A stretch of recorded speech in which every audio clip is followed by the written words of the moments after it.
দাদার 2 গ্লাসের অর্ডার ছিল লেবু রসটা বানিয়ে নেব। এবার গ্লাসে ঢেলে নেব, রেডি করে দাদাদের হাতে তুলে দেব। দাদার লেবুর রসটা খেতে খুবই ভালো লাগে। তারপর দাদারা চলে গেল।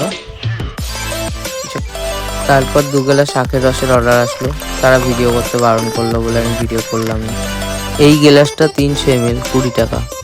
তারপর আর একটা দাদা আসলো, বললো 1 গ্লাস লেবুর রস করো। এখন লেবু অনেকটাই মিষ্টি। এই 300 ml লেবুর রসের গ্লাসটার দাম রাখা হয়েছে 60 টাকা। তারপর গ্লাসটা তুলে দেবো স্মার্ট দাদার হাতে। দেখো কত কিউট। বাবা মার্কেটের সব থেকে ভালো লেবুটাই আনে, আমিও বলি আনতে।